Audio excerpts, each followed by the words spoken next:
Hello, everyone, and welcome to another episode of the Rouge Rugby podcast. We are back from our break, and I am joined as always by Derek Brissett, and we are joined by a special guest today. We are joined by one of the drafty signings from 2021 and Toronto's Arrows flanker, James O'Neill. James, thank you for joining us today.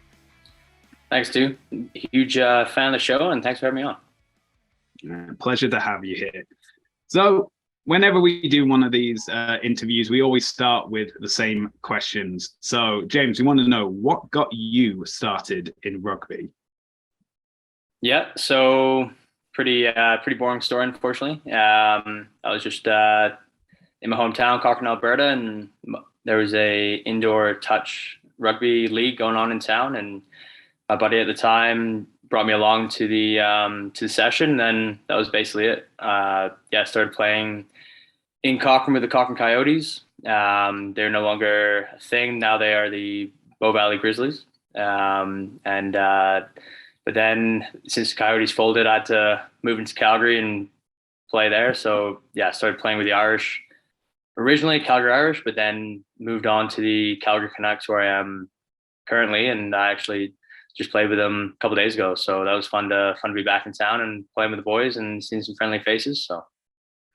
What is I know a lot of guys obviously do that going throughout the league, during the summer they kind of like return to the club teams and play throughout the summer. What's that kind of experience like going to club rugby after playing a season of professional rugby? Especially, it must be kind of a new experience for a lot of guys considering the MLR is still really new, but like how does that kind of feel? It's like does like any of the like reactions from the teammates, because it's like you kind of got a pro guy in the lineup now?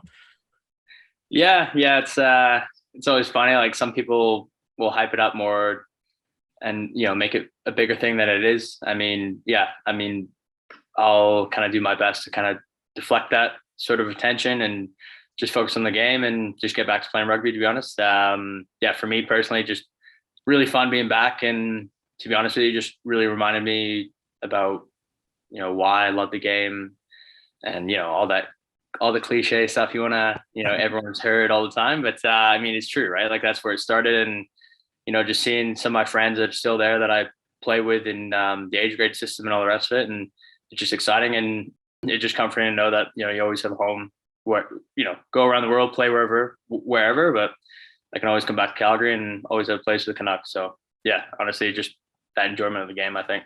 How did the game go for the Canucks in your triumphant return home? We went well. We beat the Hornets, the crosstown rivals. So, I guess our rivals are the Irish, but the Hornets are the next best team there. But it was good. We won. We let a few more tries in than we would have liked, but at the end of the day, wins win, and the boys are rolling heavy, and they haven't lost a game yet, which is pretty exciting stuff. And I wish them all the best going into the Alberta Cup playoffs. Okay, so you've been talking about like the clubs you were at when you started, but was there a figure that was influential to get you into rugby and continue development from an early age? Yeah, absolutely. I would have to say my dad. He's just been with me since the start. He wasn't really big into rugby when he was growing up as a kid. I mean, he definitely played it, but his game was more soccer, or as the Brits would say, football, as you would know there, Stu. But basically whenever I started playing, the old man was always there in one way or another, whether he was on the sideline, encouraging me as politely as he possibly could. Pure passion, but or whether he was stepping in and coaching, whenever there was a forward there, and then some years he was a manager, and he did a really good job, just kind of always supported me whenever I needed it, but he was never, everything about my rugby came from me. It was, I would always kind of push myself because I wanted to. He was always there, kind of, just offer, friendly sort of advice. Like I remember when I was younger, started to play, kind of said, you might enjoy the game more if you're fitter. So I just kind of started running and just kind of things like that. He just kind of introduced me to things, and then we kind of both gone to rugby together as I was growing up. And definitely have to say my old man for sure, especially from a young age.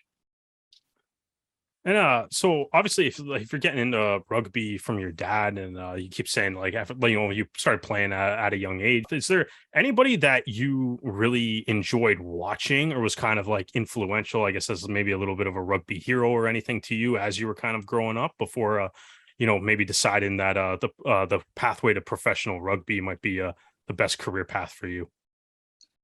Yeah, honestly, I mean, growing up, I was definitely a bit of a rugby nerd, which was pretty uncommon, especially in Canada. And a lot of my friends just really, didn't understand the game, or, they never watched it. So I had a handful of friends like that. But yeah, honestly, from a young age, it was definitely, Richie McCaw. I mean, he was the best of the best. And I just love the way he approached the game. He was just such a humble guy and such a good leader. And, he just kind of no nonsense kind of manner about him. And honestly, I'd say Richie, but obviously growing up, enjoyed watching other sevens like Dave Pocock and Michael Hooper and all the rest of it. And even in Canada as well, like Adam Kleberg. I was a huge Adam Kleberg fan growing up. I mean, how could you not when the man could grow a beard like that? But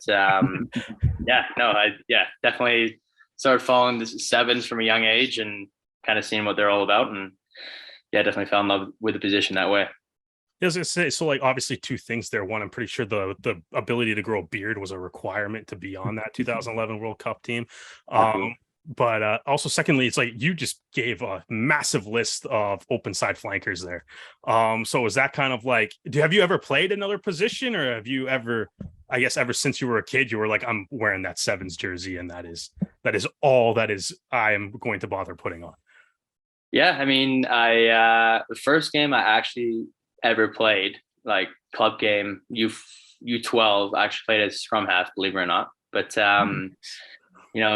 hands are a little rusty, even to this day and age. So always constant improvement. But I was quickly moved into forward pack, and kind of bounced around between hooker and flanker for a little bit there. Since I am vertically challenged, as you guys may have noticed. But I from the point of probably like U16, started playing seven for the most part, and pretty much stayed there since. I mean, when I was at UVic, I would kind of, Doug Tate loves to throw in audibles left, right, and center, and change things on the fly. And I played hooker a couple times at UVic, but since U16, it's very much steadily been at seven. So you mentioned like your first rugby games there being at the U12 level, called yourself a rugby nerds, and which was kind of uncommon. It's curious, like, did you just because you haven't mentioned it, like, did you play like high school rugby, or was that available to you at your school, or did you have to go find like other places to play rugby at, like obviously as you said at the clubs that you grew up playing at? So I started playing club, and then when we I went to Cochrane High in grade 9. I went to St. Tim's before that. Went to Cochrane High in grade 9, and then there was kind of a mixed rugby high school team there. We were mixed with one of the other high schools in town, Bow Valley, and my brother and I played in that team. I was in grade 9, he was in grade 10, and then a very mixed bag of skill, just, guys being introduced to the game for the very first time. But I mean, I was only there for a year, and I was fortunate enough to receive an opportunity to go to Shawnigan Lake, actually. So from grade 10, 11, 12, I went out to Vancouver Island and went to Shawnigan Lake School. And that was definitely made a huge difference in my life, as a rugby player, but also as a young man developing as well, just learning a lot of, core values, and, learning just proper way to grow up and be a man, really.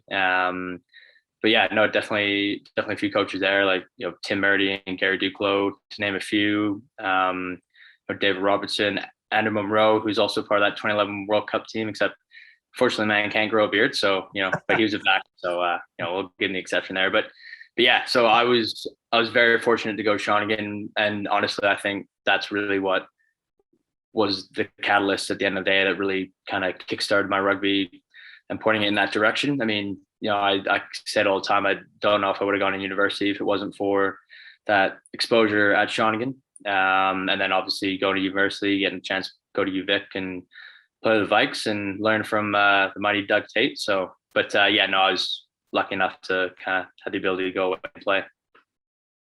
Yeah, to come back to speaking about going to UVic and playing for the Vikes, you did say that you were coached under Doug Tate, and were you in his squad during his final year before his retirement? Is that correct? I was, yes. Well, yeah, technically, because that was going to be his retirement as well as Rick Farley's. But with COVID the following year, they kind of stuck around and kind of look after the program for a little bit. But yeah, that was Doug and Rick's last competitive season. Okay, so obviously a guy who's been the head coach of the Vikes for over 2 decades. What was it like to learn from such an established Canadian rugby coach?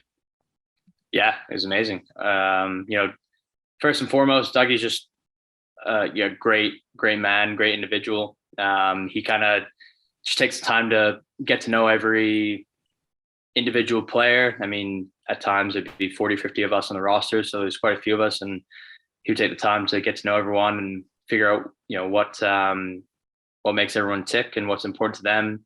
And that's something that I learned and still carry with myself today. Whenever I'm meeting new teammates or, any situation really. I mean, you kind of figure out the best way to get the most out of people. And Dougie definitely did that. But it was an amazing experience, and definitely learned a lot from Doug from the, creative side of the game. He always loved to try new things, and he gave us a lot of leash. So, he gave us a lot of creativity and ability to play. But I mean, yeah, the thing with Doug, like, the man loves to talk. He just loves to chat. So whenever, remember hearing a podcast a few years ago, Nathan Hirayama was talking about this, and I heard this podcast and I started doing the exact same thing, where Nate said that whenever he would go into Doug's office, Rick was there as well. And at first he'd go in and, he'd have something in his head. He'd want to ask Doug a question or something. But then by the time he leaves the office, 30, 40 minutes later, he just had a great conversation, a cup of coffee with Doug and Rick, but he didn't talk about anything he wanted to talk about. Like, it was always just Doug rambling on about what's going on in the news, or, oh, did you see this? Or what do you think about this new rule in rugby? So literally Nate just started writing down on a piece of paper what he had to talk about. So go in there, have a good chat with Doug, have a good hangout with him, all the rest of it. And then just quickly, you try and get it in with like 2 minutes. Like, Doug, by the way, I want to talk to you about this.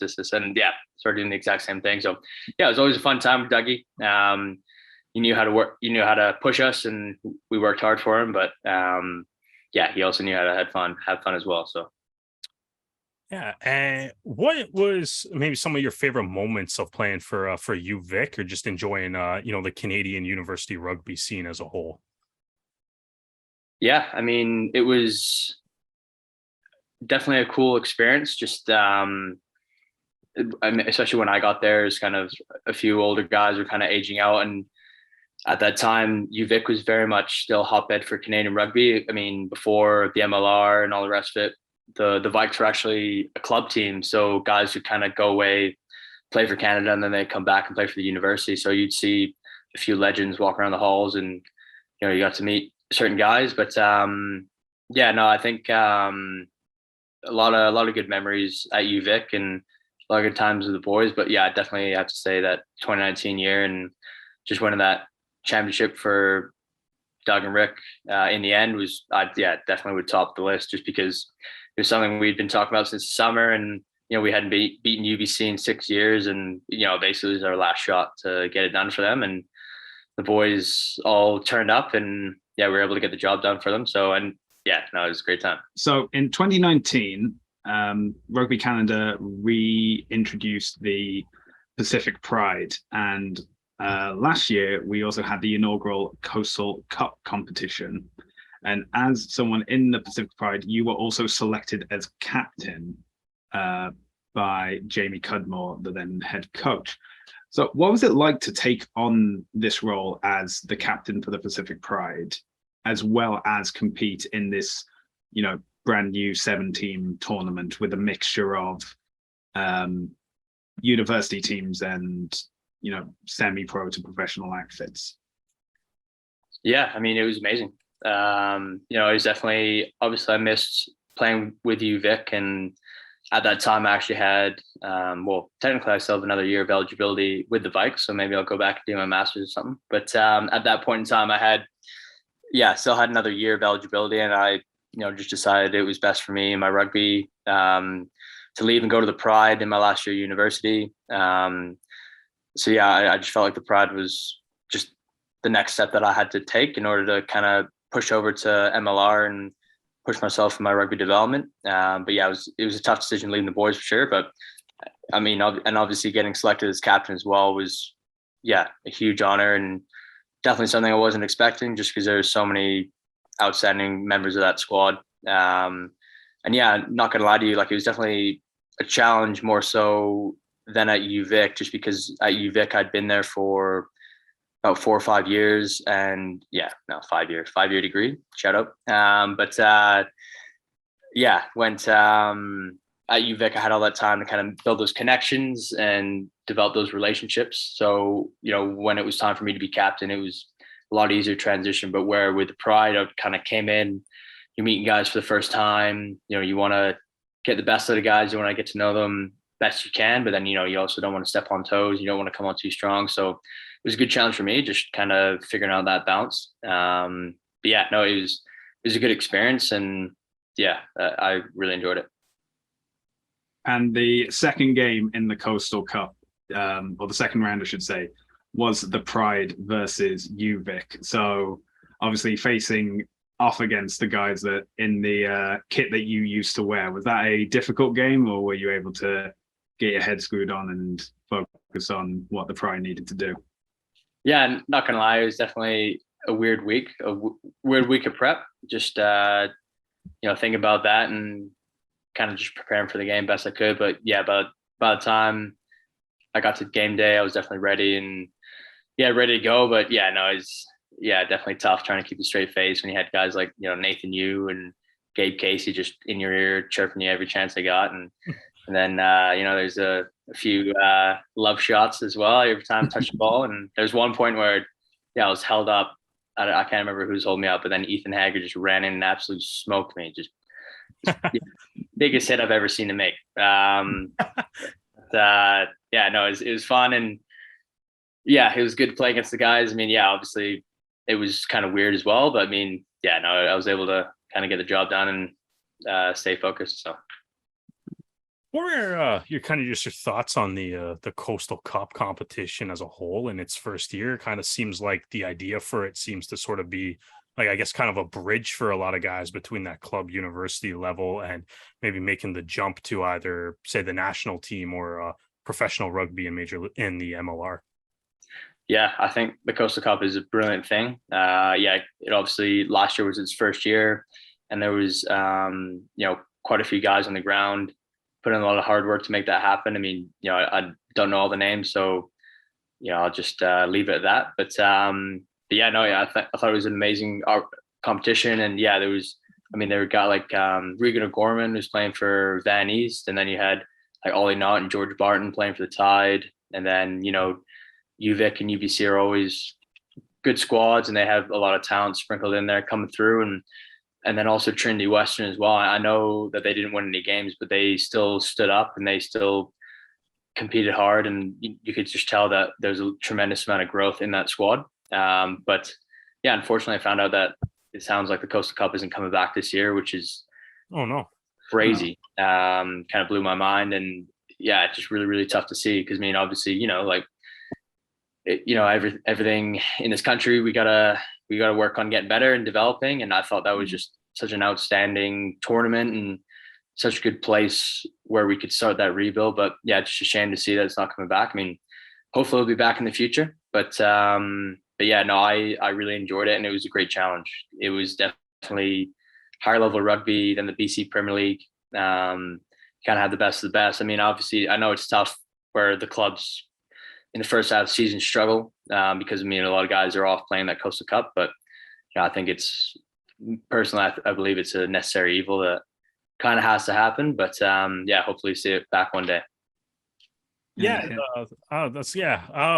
what kind of what I was thinking. It seemed like it was a really good thing last year, and obviously think you kind of mentioned a handful of guys that played in, MLR games were in that competition. And then obviously guys, certain guys made the jump to MLR for the first time after playing games in that competition too. It seemed like, a really nice way to maybe bridge the gap between the highest level of club that you can play and that like first level of professional rugby. So I was it's kind of disappointing to hear that it won't be back. Hopefully there's something that can maybe kind of fill the void on that and stuff. Did you it seems like the level of competition was seemed to be pretty good, and it was nice that like even like the marketing around it, the putting all the games on YouTube and stuff, which also just kind of helps hype up and market just the game of rugby in general across Canada.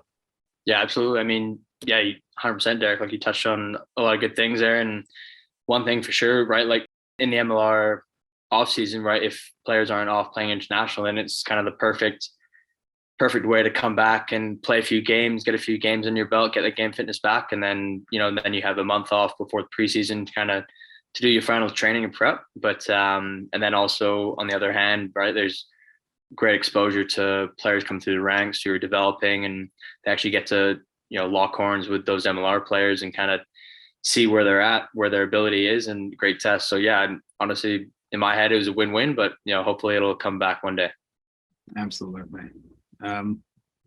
So let's move on to a more topical conversation, because we are recording this on Monday, August 15th, and this Thursday coming up will be the third round of the MLR draft. And the third round of the draft will come eventually, but the third incarnation, the 2022 MLR draft will be this Thursday. And so James, you were drafted in the 2021 draft, but I just want to ask, despite Canadian students not being eligible at the time, did you watch or follow the 2020 MLR draft, so the first incarnation of the draft at all? Yeah, funny enough, I did. I mean, obviously it helped that it was only 2 rounds. It was over real quick, so didn't get bored or anything. But I actually had I just knew a few players down in the States at the time who I knew from my time playing in Canada, or I played against them just through Canada U20 or whatnot. But I did follow it mostly because a friend of mine, Nick Taylor, was actually eligible for the draft, and then he was actually drafted by the Seattle Seawolves in the second round. So it was just cool to see, a homegrown boy like himself get drafted. And I was definitely following it, and it's just interesting to see how it's developed and grown day. All right, so focusing on your draft as well. So it's been described on the MLR website of how a player goes around being drafted. What was, from a first-hand experience, what was the process for declaring yourself for the draft? Yeah, so basically I had to go into the MLR website, and there's a form you fill out basically declaring for the draft. There's an element where you fill your basic information, and then you provide a link to the rugby CV and then to your highlight tape, and then you basically put your hand up or throw your hat in the ring, and then you basically after that hope for the best. I mean, some guys will have teams kind of reach out to them and talk to them and all the rest of it, but personally I didn't. So it was just a really interesting process. So I was kind of sat there on draft day, kind of waiting to see if my name would come up, and then it did. And obviously really excited, but it's definitely a bit of a stressful experience for sure, just because I had no idea what was going to happen. Yeah, so that's kind of interesting because obviously the MLR draft is a pretty new concept, especially a new concept in rugby. Pretty much the only league that does a draft.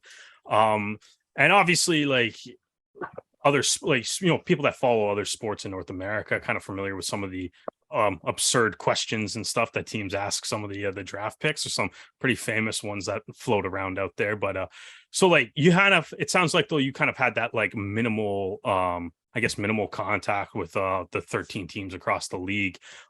So like on like, did you have any kind of indication at all then that like LA might have been interested in you at the time, or were like you said, just kind of like everybody else, because kind of sitting around maybe watching the broadcast of the draft, just kind of waiting and hoping, or was there any indication at all that like you knew you would be getting picked by LA? Yeah. So yeah, to be honest with you, Derek, I had no idea. Basically, I was sat in my basement suite in Victoria with my roommate Emerson Pryor, who got drafted by Utah, and yeah, we were watching the draft, and yeah, we are both kind of just sitting there and seeing waiting to see what would happen, and we're watching a live stream on Fox 3, and the stream actually cut out halfway through the draft, and then it switched to ultimate frisbee. So we were both just like, we were like, oh, this is awesome. Yeah, this is sweet. So, and then, yeah, to be honest with you, we were trying to figure out how to get up. And then obviously, both Emma and I we struggled the best of times, but we were able to figure out that they're showing on the rugby network. So, we got on there, and then, but by the time we figured it out, the draft already happened. And I actually heard my phone going off, but I didn't want to know that way. So I muted it and I put it down. Like I didn't even look at it. And, call us keeners. But Emerson and I just sat there and watched the draft through and just waiting to see. And yeah, no, just my name was called, and yeah, it was pretty exciting. Checked my phone, and yeah, blew up lots of messages, and then a few picks later, Emerson got scooped up by Utah. So yeah, it was pretty exciting process. Yeah, well, you did say you were a rugby nerd earlier, so I fully expect that you would even if you had to watch the exciting conclusion of that ultimate frisbee game, that you would eventually go back and watch the entire. I mean, I'm into ultimate frisbee. It's a great athleticism out there. You got to respect that. But I was definitely stretching out for sure. Not gonna lie on that. Might be the first player in history of any sport to miss their draft pick because they were watching ultimate frisbee, though. So obviously that happens. So you get selected by LA. I'm assuming you check your phone and see that it was blowing up because you got picked by LA. So it was kind of, I guess, the immediate reaction, friends, family, and like, I guess, what did you kind of do? Like, what did you and I guess Emerson do, like, kind of immediately after being drafted? Much of a celebration, or was it just kind of subdued, turn off back at the ultimate frisbee game back on, or like what happened there? Yeah, it was an awesome experience. Basically, yeah, when the old man found out, he bought me a bottle of whiskey, and when he came back out into Victoria, we were able to celebrate and stuff. But he wasn't there at the time, and then. Yeah, funny story actually. About a week and a bit before that, Seattle Seawolves were holding an open ID camp, and Emerson and I both at that point had no idea what was happening. We figured, we both go down there just to, kind of create our own chances and see what would happen. And we both went down there, but then, at that time it was very much at the height of COVID, so. Yeah, it was a crazy experience. Really funny story for another time. But basically, long story short, I went down there, and I got my second shot, and me being simpleton I am, but I misunderstood the rules. So I thought I got my second shot, and I thought I was good to go to come back over the border, no problem. But then, yeah, it turns out I had to quarantine for 2 weeks because I came back before the 2 weeks was up that I got my second shot. And then, yeah, obviously really disappointing. Had to call my bosses. They let me go early on Friday it's like, yeah, don't worry, I'll be back Monday. No problem. And then call them mid Sunday. And I'm like, yeah, so I really messed up and I have to quarantine for 2 weeks. So basically when I was watching the draft, I was still quarantining, please don't report me to the government or anything. But basically, yeah, I was sitting there with Emerson, and I had my girlfriend at the time, Lexi was over, and then Emerson had his friend over as well, Rachel Banks, and yeah, we were watching the draft. I mean, like, yeah, they probably shouldn't have been over or whatever, but yeah, so I couldn't really leave, unfortunately, Derek. I mean, it was really sad, but yeah, no, we had a great time, and actually, my brother came over later, and his girlfriend as well. I mean, obviously, kept our social distance. 100%. But okay, I don't think Trudeau listens to this podcast, man. You're good. I don't think I don't know. Trudeau's a big rugby fan, so yeah. The RCMP doesn't have it tapped. I think you're good, man. Yeah, maybe you guys are going strong though. I mean, you guys are gonna blow up. Don't worry. We should actually have him on the podcast one day. Maybe that would help out, or maybe that would be terrible, depending on people's points of view, I guess. That depends which part of the country it's being listened in, and we'll decide then. Absolutely. Yep. So yeah, no, it's a fun experience, to say the least. So you get drafted to LA. There's even a photo of you on the Giltini's website of the draftees for LA. And then in November, I believe, comes this big trade deal with Ben Lesage, where for your services, increased salary cap considerations as well, you moved back north across the border to the Toronto Arrows. So did you get any warning of this trade prior, or was this something that they just called you like 30 minutes before going to press saying, by the way, you're playing in the Eastern Conference now? Basically, leading up to the trade, a little bit before that, a couple months before that, I went down to LA with the other draft picks, and we kind of met up for like a mini camp for week-long training camp in LA, and it went really well, and all the rest of it for myself. And I was pretty positive about LA to see how it went, and basically talking to Adam Fryer and Stephen Hoyles, and they're basically saying like, yeah, we'll be in touch, mate, like don't worry, next week or two we'll sort this out. And then next week never came. So then I was kind of like, I stopped holding my breath, and I was like, okay, like what's gonna happen, like this will be interesting. And to his credit, Stephen Hoyles actually called me and basically laid it all out, had a good 15-minute conversation and explained exactly why they felt it was in their best interest to trade me away to Toronto and obviously acquire Ben Lesage. I mean, obviously Toronto won that trade easily. Come on. Yeah, of course.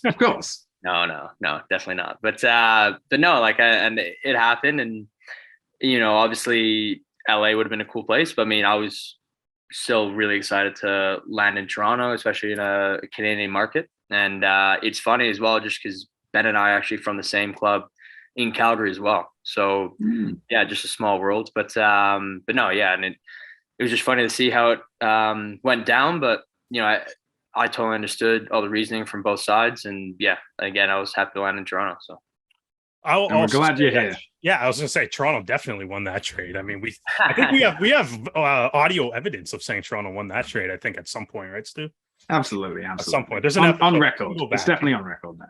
No. I mean, Benny's a class player, and obviously very, very sad to see him go. But from an unbiased perspective, super excited to see him in LA and having fun down there and playing well. So yeah, you can also look at it as you got traded for Ben Lesage, so that kind of makes you equal to him, right? So, yeah, it might be a bit of a stretch, but no, I appreciate the encouragement there, Derek. I really appreciate it. So I guess Stu kind of touched on it, I guess, but like what is that sort of process like within the league for traded players? Is there any I guess extra steps and stuff that you have to do, or is it just kind of basically a couple quick phone calls, as you mentioned, and then hop on a plane to Toronto? Yeah, essentially it was as simple as that, Derek. I mean, basically what happens is your rights gets traded away. So my rights got traded to Toronto. However, if I wasn't happy with the trade, hypothetically, and I didn't want to sign, then obviously I didn't have to sign, so then I don't have to play with Toronto. But if Toronto still held on to my rights, then I couldn't play with any other team or in the MLR until, you basically have to wait for a season and a half. Basically, that's a rule of MLR. So you have to wait until, I believe April of the following season. Basically, the MLR brought that in to kind of establish some loyalty in the league. So kind of like the hockey's unrestricted free agent sort of idea. Yeah, essentially, right? So,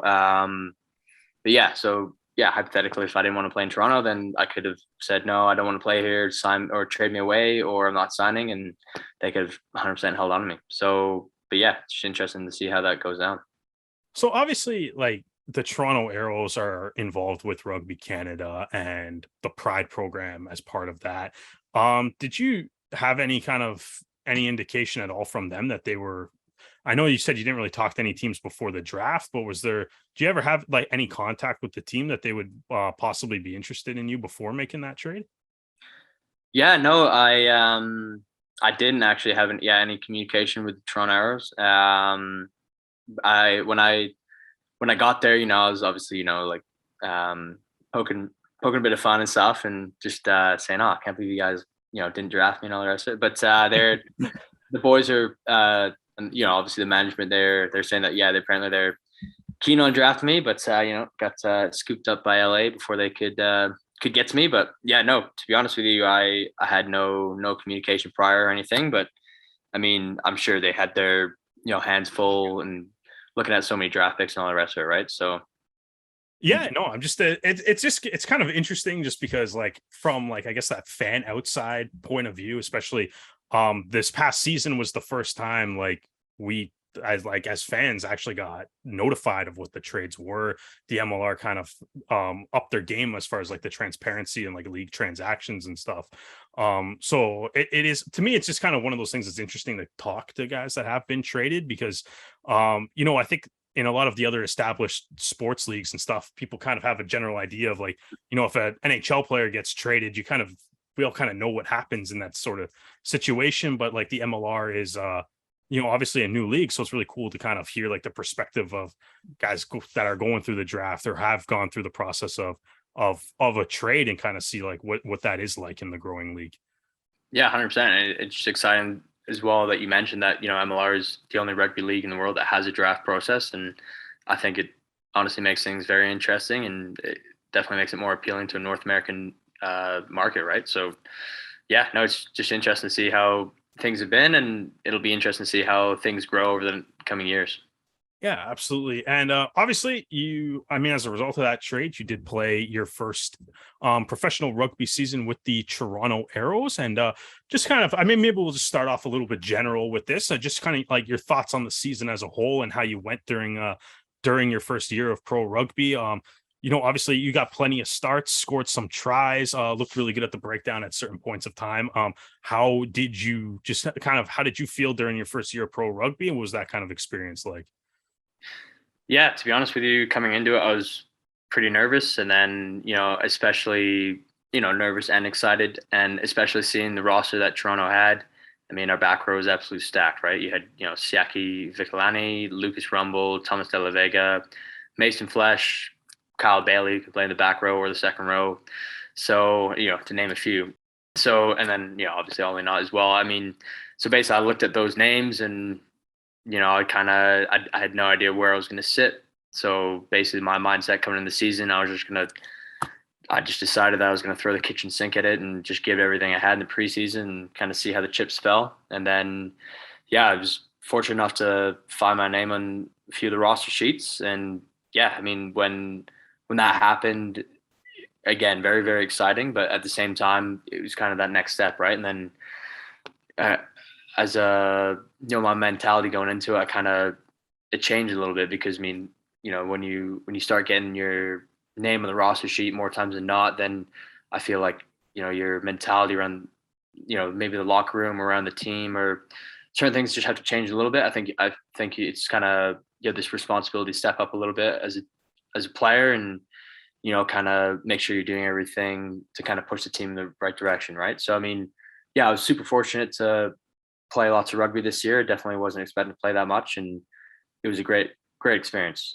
I've really enjoyed playing in Toronto and getting to tour across the states and playing different cities all across. But as a team, like, and I feel like everyone felt the exact same way. Like we were definitely looking for more this year, and we were hoping to finish better. Obviously for the fans and all the rest of it, but obviously all the guys in the locker room as well.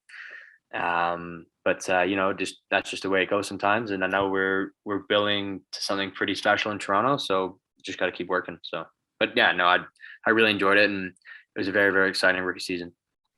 And so as kind of a rookie coming into the league, did you have like a little like welcome to the MLR kind of moment during a game where is there like a bit of a realization that it's like, oh, this is a bit of a step up from playing for the Vikes or the Pride or the Canucks? Yeah, absolutely. I mean, when I was playing in funny enough, I was actually talking to Matt Hood about this, and when we're playing against LA, funny enough, in week 2 out in Victoria, yeah, I think we were camped out on our 40-meter, and Brody put up a box kick, and then we chased down, and then Will Chambers caught the ball, and Will Chambers was running straight at me, and I was kind of thinking like, oh my God, that's Will Chambers. Like, and he, he didn't necessarily, he wasn't running super fast or anything. I mean, he's getting a bit old, but he, I basically had the opportunity to put a pretty good shot on him, and I just, for whatever reason, froze, and I still made the tackle and all the rest of it. But I looked back at that clip, and I looked at the highlight, and I was like, man, I could have hit him a little bit harder than I did. So that was definitely a moment where it kind of clicked, and I was like, okay, you look like, yeah, it's exciting, and there's all these superstars and all the rest of it. By the end of the day, like, still got to do my job, and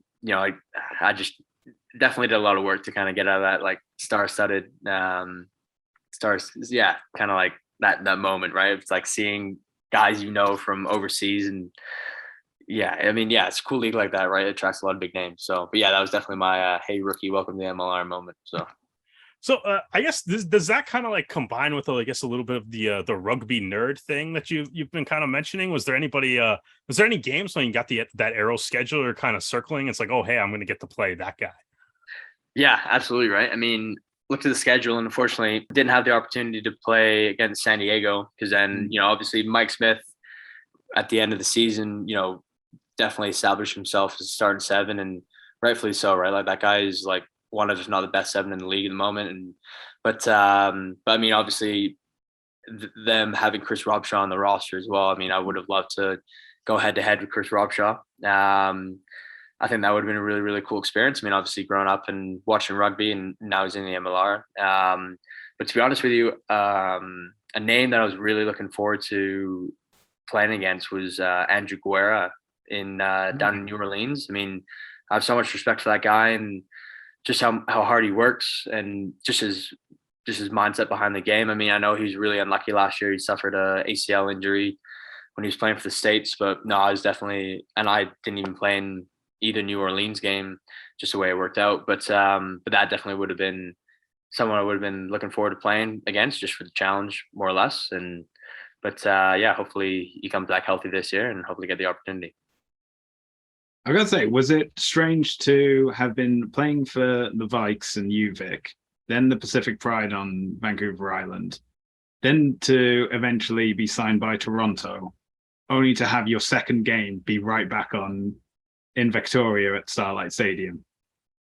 Yeah, no, it was very, very strange, and just funny how coincidence works out, right? I mean, either way, if I had gone to LA and things had gone well for me and made that roster, then there's an opportunity for me to come back and play there as well again, right? So, but yeah, no, that was definitely one of my favorite memories of the MLR season, just being able to get out there and play in front of friends and family, and just getting to see them after the game, and just seeing so many people come out and so many friendly faces in the stands, and yeah, even like walk around the facilities. Obviously, there's a few people that I'd been working with the Pacific Pride, and even like walking up to the game, I saw our physio, or our athletic therapist, Jamie Neal, who works for the Pride, and yeah, it was just for an example, and it was just so exciting just to see so many people, and so many people coming out, and even people from the university who I didn't even know followed rugby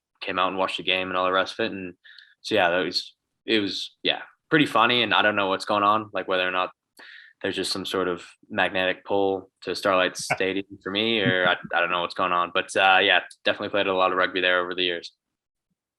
So you kind of mentioned, obviously, you talked about a lot of the guys that you looked up to as open side flankers when you were growing up. The first name that you mentioned when we're kind of looking at, like, if you circle the a game on your calendar, whatever, you mentioned immediately not being able to play San Diego and Michael Smith. And so I just kind of, because when we're looking at the like the Canadian back row right now, it's pretty loaded. So just kind of like, what are your thoughts on, I guess, just looking across MLR, seeing guys like Smith or Heaton, obviously Rumball on your own team as well? It just seems to be a really, like, a really quite large amount, or I guess a lot of depth for Canada right now at the in the 7 jersey, and just kind of what are your kind of thoughts on that, and maybe where you see yourself kind of slotting in amongst that mix. Yeah, I mean, it's really exciting is to see those guys doing well in the league. I mean, not to mention Nakai Penny over the Seawolves as well. He's just an absolute machine and definitely doing his everything he can to put his hand up, and he's doing well.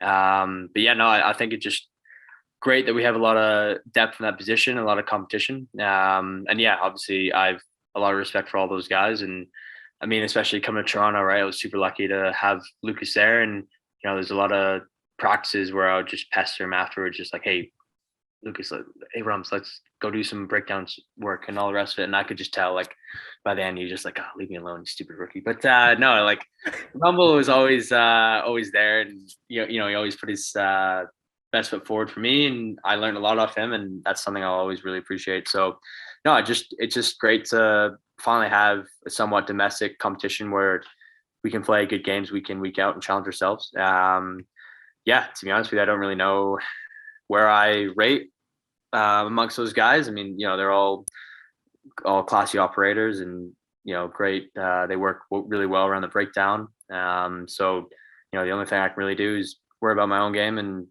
just try and improve and just try and tick Kingsley's boxes and, see if I can get my name in a red and white jersey one day. So. Yeah, and so I guess looking back on your rookie season, first year in MLR, what's like maybe your favorite memory of playing pro rugby for the first time? Yeah, I mean,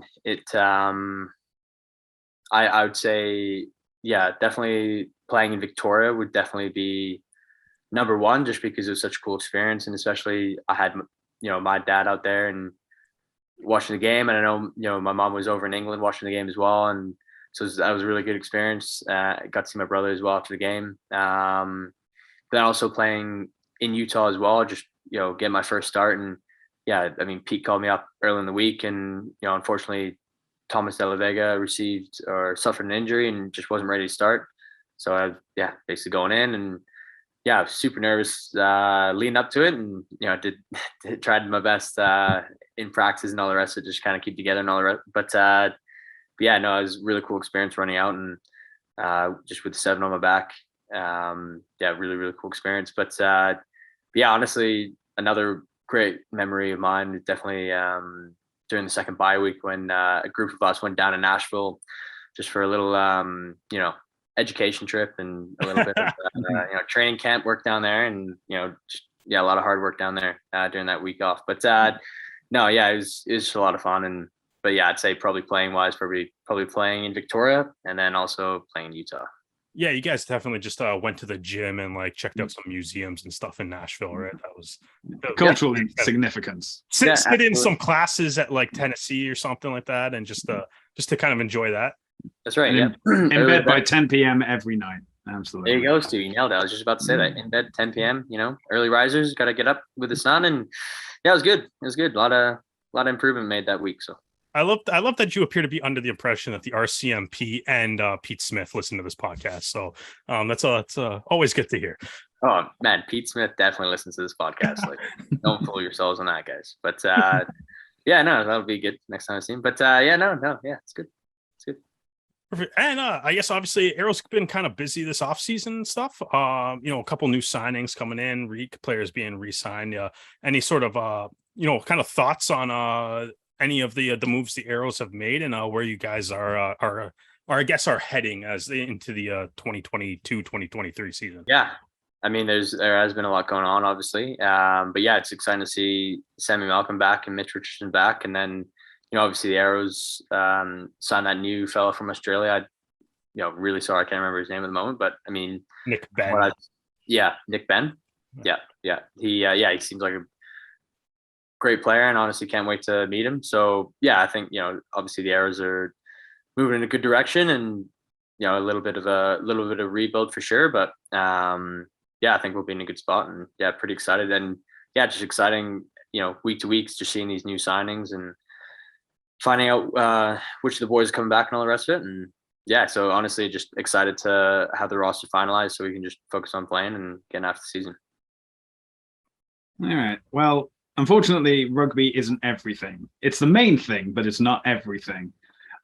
So now, obviously, that the MLR season is over, and the off season, preparing, obviously playing local games. But is there any other like hobbies and interests you have outside of rugby that you passionate about? Yeah, honestly, pretty boring. I mean, I just like to really hang out with friends and just spend some good time there. But yeah, recently been working in a hockey arena, just driving a Zamboni, just Nice.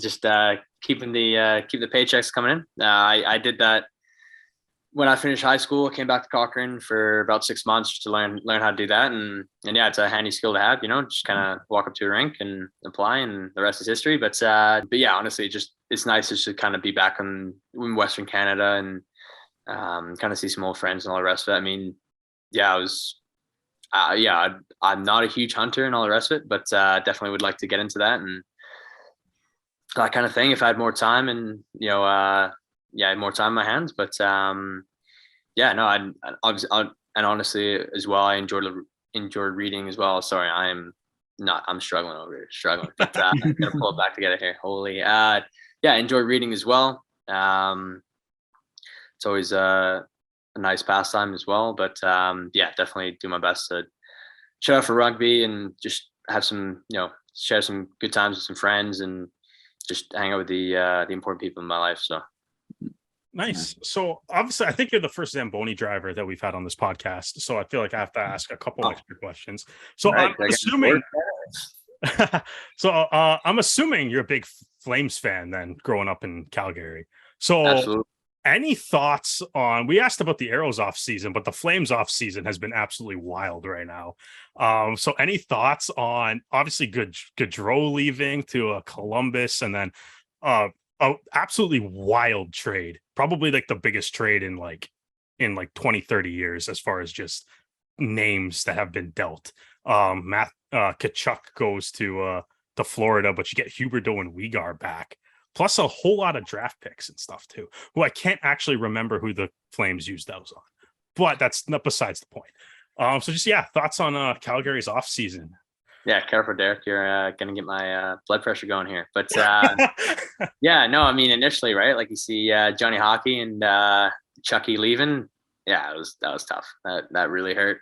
Took that one personally. Took a couple of days to get over it, but over it now. And the boys, they just got to do what's best for them, and they're moving in a good direction. And that's all you can really hope for. They're happy, good, doing good stuff for their family. But yeah, no, that Florida trade was outstanding. I mean, that kind of came out of nowhere. I don't even know how the Flames were able to swing that, because from my knowledge, the only thing the Flames lost was, the only thing. Oh my God, they lost Kachuk. But anyway, they acquired some serious return. So I have no idea how they pulled it off. But I mean, when the trades were going on, I was definitely nervous. And I was kind of like, what are we doing? But it was looking like it was going to be a huge rebuild period for the Flames for a while there. But now we've again, right, the Florida trade really saved that, and exciting to see those guys in a red jersey, and excited for the season coming up. So, but you guys excited to see the Leafs try and make it past the first round. Oh God! Oh man! All right, yeah. So this is where this podcast is going. Okay, cool. I guess they obviously. I mean, no, it's tough. And so I was so happy I got to watch an Arrows game instead of Game 7. That was surprised how many people were there at that game. I don't know. I think enough people have learned at this point, and we're like, it's not worth it. Let's just go watch the Arrows instead. If you're at the Leafs game, you can't watch James O'Neill play. That's first. So that's obviously where a lot of the crowd was coming from. But I think, but I was just like, I couldn't, I feel like, I was like, I couldn't do it. I didn't even look at the score and stuff during, and then they put the game on after, on the big screen at York Stadium there, and I was like kind of watching it for finishing up like post-game interview kind of stuff, and then I was just kept looking over and I'm just like, I just feel sad again. So I really appreciated you guys giving me a little bit of a break during that game. It was much less stressful. But Leafs got to get past the first round at some point, and I don't I guess obviously, Samsonov being, I guess, the new goalie. He's just, I don't know. He was really good in the KHL, but I feel like he hasn't really clicked in the NHL at all yet. And and it's a shame you guys losing Soupy there. Like, I was a huge fan of Campbell. Yeah, no, exactly. It's like, he's not, I don't know. For some reason, it seemed like the Leafs, I guess, fans and stuff always kind of, the goalie's like the first guy everybody yells at and stuff, even though he's like the nicest human being on the earth. The nicest. Yeah. And so yeah, obviously like kind of, new goalie. So maybe, but like goaltending doesn't necessarily really seem to be the problem either. But I was really just kind of hoping Tampa would win the cup. That way we could just be like, three-peat team. That's, just a speed bump on this dynasty run that Tampa was having. But now I guess it's just so many problems, I guess, that we get to pretend to try to fill up, and we don't have a Kachuk to trade for like, 2-star players and like 6 picks. So that's or I guess, I don't know, maybe we could do that, but I don't know. Maybe, some big contracts. We got Giordano though, right? So hopefully that's Giordano's re-signed, right? So I mean, you have to enjoy that a little bit. Yeah, absolutely. I mean, and I mean, obviously Gio's there, so obviously, part of me was definitely cheering for you boys. But I mean, obviously it's been so long, and at this point, I wouldn't mind seeing the Leafs make it past the first round. I mean, I think that that city's been through a lot, and I think it'd be nice. But especially Giordano, it'd be nice to see him get a cup before he hangs up the skates. But yeah, I mean, did you watch that All or Nothing series on the Leafs? I did, yeah, I did. Yeah, so that was cool, just going behind the scenes. I know it was during COVID and all the rest of it, but then you get to meet some of the players, and that was when you get to know Jack Campbell as well, and he is the nicest guy ever. I know, exactly, and that makes you more upset that he's traded, because it's not like he's just a good goalie. He's like, how do you, especially to Edmonton too? Like, oh my god, what is? Oh yeah, so you must hate that even more. Like, hit a atmosphere against him. Terrible. Yeah. Oh man. Yeah. At least we can all agree that the Oilers suck. And no matter what, we can go off with this podcast. The Oilers. Oh, yeah. I don't know. I mean, now this is the thing. My hockey knowledge is very limited. But James, as a Zamboni driver, when are you getting your first victory against the Maple Leafs? Yeah, I mean, that was such an amazing story. Eh? I mean, I love seeing that, and I love that that's still a thing in hockey, and I hope they keep that rule just the way it is, because it kind of keeps a bit of the spirit of the game alive. But yeah, that was crazy, man. I remember listening to an interview about that, about the goalie who came on, the emergency goalie, and he was just saying that, sometimes every now and again he would have to step in at Leafs practices if like one of the goalies were sick or injured or something. So he was just saying like, he's like, I'm in terrible shape, and it's been a while since I've played proper hockey, but I mean, he knows how all the boys shoot, and he knows all their tells, and so he's just apparently he's chirping them on the ice and all the rest of it. So, but I mean, hey, like maybe that'll happen for me one day, but I mean, hopefully not for the team that would put me in. Holy. All right, so we'll flip this, because I do kind of agree with you that the emergency backup is probably the best rule in sports history. What position should like rugby have that you're allowed an emergency? You get to call like a fan from the stands down to play in the event that they get hurt. That's a great question. I mean, it's tough, right? Because the first thing my mind goes to is having a front row, like a prop, like an emergency prop. But then, at the same time, you can't just like throw an average Joe in there, hope for the best. It might end poorly. So, I mean, the guy that cuts the grass at York might be good. Who knows? Based on this logic. So, yeah. But honestly, I feel like if they could pass a few fitness tests here and there, and it's that, if they're up for it, I'd say I'd probably go to the front row. What about you, Stu?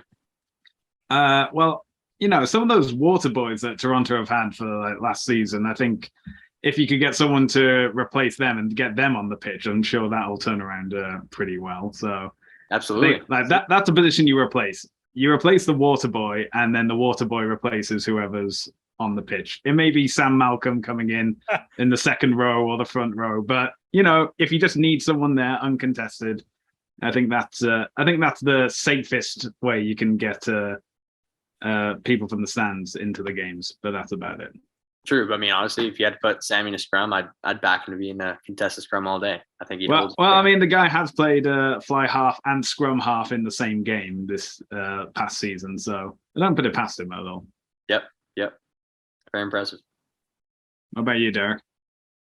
No, I mean, I think logistically front row does make the most sense because that's like you have to actually change a rule of the game if you lose too many front row players. Yeah. But that also might mean you have to have like a fleet of guys in the stands in case. Like, how many guys would have to go down before you start bringing in the emergency front row players? Before the guys have to like dust off the lawnmowers and stuff and make sure that they're putting their boots on and things like that's a lot of guys to go through.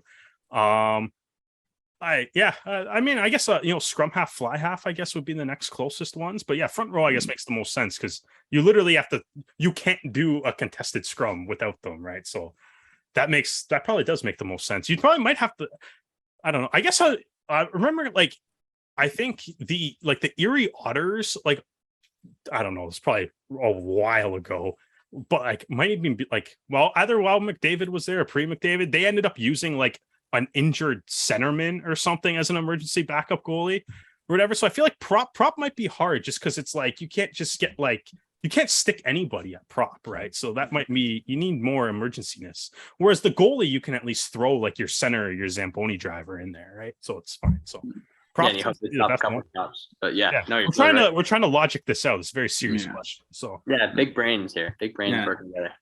Yeah, an interesting topic for Le Rouge Rugby podcast. Exactly. Well, we have to dive into hockey at some point, right? We do have to talk about one additional sport in every episode that we talk about. Yeah, it's true. So let's have so we're talking about like hobbies and interests. Let's have a brief look into the future. You know, you've got your career ahead of you. What are you hoping to see from the Toronto Arrows and Canada, and by extension, the MLR over the next few years, especially with the 2031 Men's Rugby World Cup coming to the USA?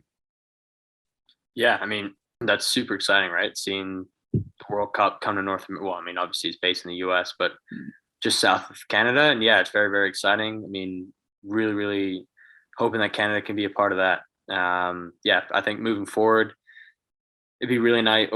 Moving forward, seeing Toronto lift the shield would be amazing. And that's definitely a goal that we're working toward and making sure we're doing everything we can to get to that goal. Whether it happens this year or not, I don't know. But I know that, we're doing everything we can to get there. And, obviously with Rugby Canada, they're obviously having their struggles at the moment. But I mean, as a nation, as long as we keep backing the boys and the boys who are actually wearing the red and white jerseys and wish them all the best. That's all we can really do. But yeah, obviously be fantastic to see Canada back in the 2027 World Cup. I mean, it's definitely job number one, just to worry about the qualifiers coming up in a couple of years here. And I think, seeing the Arrows play well and will ultimately lead to Canada playing well. And, Canada playing well will, basically the dominoes will fall in place after that. But I know like all the players who are involved and all the rest of it are definitely doing everything we possibly can to, make a difference and kind of turn the tide as it will or as it is. But with the MLR, it'd be obviously it's its sixth year coming up, and every single MLR franchise has their own little issues, right? I mean, that's to be expected, just the nature of the game and how rugby is kind of a growing sport as well. But I mean, it would be really, really cool to see MLR kind of be on the same level as MLS one day. I mean, obviously it's pretty, it would be pretty fairy tale stuff to be like, oh yeah, we're going to be on the same level as the NFL, but where that's light years away at the moment. But if we can at least get to, close to being on the same level as the MLS, I think that'd be really, really exciting for the sport, but also, for the players coming through. And I think that's kind of where we really need to set our goals at. So. Good. Okay. I believe that's all the questions we have for you, James. Thank you very much for joining us this evening. If people would like to find you on social media, where can they do so? So you can find me on Instagram at James_S_O'Neill 15. And then honestly, I don't even know what my Twitter handle is, but I can send that to you later and you can post that on there. But always open to the fans and happy to have a conversation. So The Twitter handle is just the angriest Flames fan you can find after the Tkachuk trade. Yeah, I think I'll have to change to that for sure right now. Yeah. Wonderful. And if you enjoyed this episode of the podcast and you would like to listen to more of them, you can do so on Apple Podcasts, Anchor FM, and Spotify. If you enjoyed looking at our beautiful faces, you can watch more of our podcasts, including exclusive videos on our YouTube channel at Rouge Rugby. And we are across all social media platforms, including Facebook, Twitter, Instagram, and TikTok at Rouge Rugby. Derek, where can the people find you? At Brissette the Jet across all social media platforms. And you can find me mainly on Twitter and Instagram at Hardman, spelled H4RDMAN. Well, James, thank you very much for joining us for this, our first episode back from our break. And I know that we'll be keeping our eyes peeled for the third incarnation of the MLR draft coming up this week. Thank you for joining us. And Derek, thank you for being here as always. And thanks to all our listeners and viewers for joining us. And we hope you can join us again next time.